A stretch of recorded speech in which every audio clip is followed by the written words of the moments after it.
here's something I would like to address. I'm going to address it right now publicly. Everyone, please listen up. If you're listening on demand, get ready to dislike the video for what I'm about to say. Okay? Everyone get ready to dislike, because everyone has to disagree when I say something like this. Okay, you ready? My nose itches.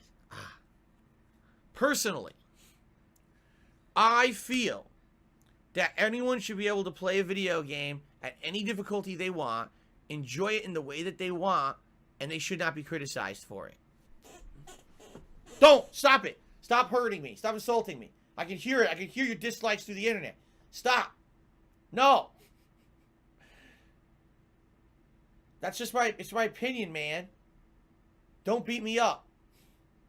It's my opinion. Okay? You can disagree. A lot of people do. A lot of people have this get good mentality, this try hard mentality that, like, when you play a game like Halo Infinite, if you're not playing that shit on Legendary, you might as well not fucking play it, bro. You ain't part of the Halo bro army, right? If you're not doing it Legendary, all skulls obtained in one run, 0 deaths, fists only, no guns, fists only, right? How are you not enjoying the game?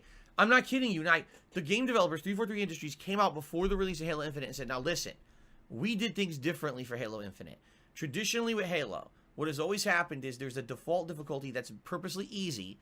We do it on purpose so that the people who are not accustomed to playing these kind of games can jump in and play them and enjoy them, because we realize that Halo is kind of a mainstream appealing game, and you're going to have a lot of people playing it who normally maybe don't play competitive first-person shooters. So we make normal difficulty kind of like easy. If you really want a challenge, if you've played other first-person shooters, you're going to want to go up one level, which sometimes is called heroic or whatever.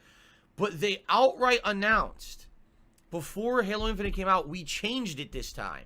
Now if you play it on normal, it's actually challenging. We made it so normal is challenging. If you want it easier, actually select the easier difficulty. If you go on heroic, it's actually quite a daunting task to beat. And if you put it on legendary, you got to get good. You see? They announced this. So I said, I'm going to go along with what the game developers intended and what the game developers are publicly telling everyone. Just do it on normal. Okay. Now, I'm playing it on normal. All right? I'm challenged. I feel Halo Infinite is very interesting this time around. Here's why. You have to keep moving, and the grappling hook is so tremendously useful in this regard to keep yourself moving throughout the stage, ziplining, punching, get away. You know, it's really, really cool that it's even in there, the zip line. I said the grappling hook, whatever you want to call it. It changes the whole face of the way the game is played. It really does. And it makes it feel like that's why they upped the difficulty. Because you're more maneuverable in this one, they made it tougher. Okay? I have died a bunch of times in the playthrough.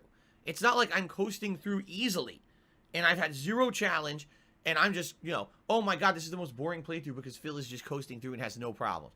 It's not the case at all. I've died many times during this playthrough.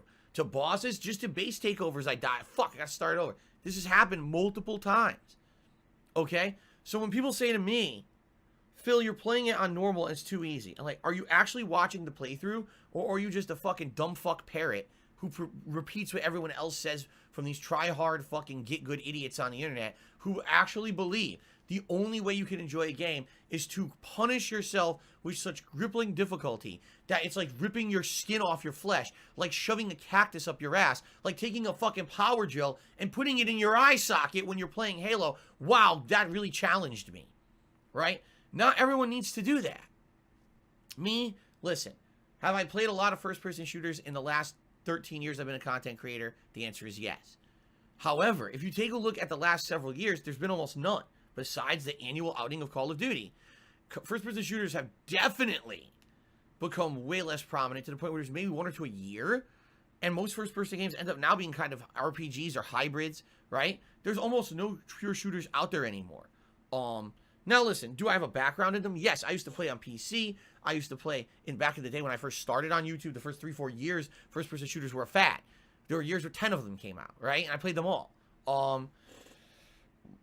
So that's the deal. Now here's the other thing too. Holy Warrior Tony just made a really good point. He says, you know, a lot of people are just better than you at games. Correct. Correct. A lot of people are better than me at games. A lot of people have been actively playing the first-person shooter genre or are big fans of Halo and played the living hell out of the Halo franchise, and they're really good at it. I'm not. I stink, right? Thank God I'm not terrible, right? I'm not, every moment I'm not dying or making a terrible choice and flubbing it. But at the very same time, I definitely realize that I'm not good. So here's the thing. Do you prefer a playthrough that I play on normal difficulty? I die every once in a while and it's funny to see me fail. I rage the game, but then I have some good successes. We explore, we actually enjoy the content of the game. We have a good time. Or would you rather see a playthrough where I picked Halo on heroic or legendary and I can't make any progress? I'm just constantly dying. Then you're taking a playthrough that's 15 hours, you're making it like 70 hours. And by the way, I can tell you exactly what would happen if that were the case. Complaining, whining. Oh, it's boring. Oh, you suck. Oh, why stop playing it? So, you know, again, as if I don't know what I'm doing, right? I'm a content creator. I've been doing this for 13 years. I've been doing it for a living for 10. As if I don't know how my audience is going to react, right? If I were to do something like that, right? So, it's this simple. Not every game needs to be played at an incredibly high, challenging, competitive level to be enjoyed or enjoyable, because especially in a game like this, it's a single-player experience. It would be one thing if, okay, it's an online competitive game. Yes, you have to get good at it. You have to understand the mechanics. Trust me, I play a lot of those, like Street Fighter, right? I know all about it. I know how it works in competitive circles. And certainly I'm not saying I'm trying to play Halo at any competitive capacity. I play it 1 to 2 times a week, multiplayer tops. That is not enough for me to become a great player at Halo. But I enjoy myself when I play it. At least I'm not constantly flubbing, right? But for people to come and say, oh, he's playing it on normal and therefore it's boring, we're not watching it. You didn't even watch it. You're actually a fucking two-faced liar. Because if you watch the playthrough, you'd see I'm not just succeeding constantly. I'm failing, I'm dying, I am raging. Typical things for a dark side filled playthrough, but you're not watching the playthrough because you're a fucking idiot. Instead, you like to sit in a crowd of people who just complain about everything. Say, you ain't paying the high difficulty that you get paid on, and you don't understand because you didn't even watch it. You know? So, it's that simple. It's that simple. Now, if you don't like the playthrough, then don't watch it. And that's okay. I'm not going to complain that people decided, because I didn't play it on a cripplingly hard difficulty, that you don't want to watch the playthrough. I'm really not. It is what it is. At this point, I'm already 9 hours in. I'm really having a great time with the game, and there is an audience that's coming for this gameplay, and they're liking it, right? I'm liking it. I'm having a good time with it, all right?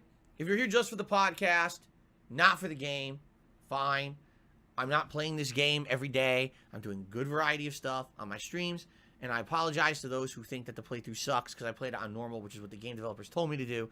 God forbid I actually do what I'm told by the people who made the game rather than just doing things that a try-hard community want me to do. And then I fucking suck at it and the playthrough's terrible, right? Because I don't know what I'm doing because I've only been doing this for 13 years. Okay, so anyway. Uzi Gohard tipped me $1.50. He says, I think you have it slightly wrong. It's not that I want you to play the hardest difficulty. I want you to be more engaged in the games. You seem to be shrugging off your fails these days. What?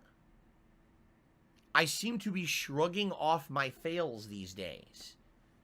So what you're saying is when I fail, I don't get upset. I just move on progressively like a normal human to persevere and do well in the game. Correct. That's how you should be. I used to be someone who got so upset in games when I failed that I would rage, and I would take my controller, like this controller right here, that's worth like $80, and I would slam it on my table. So angry playing God of War, slam it, and the controller would break. That's no way to live, man.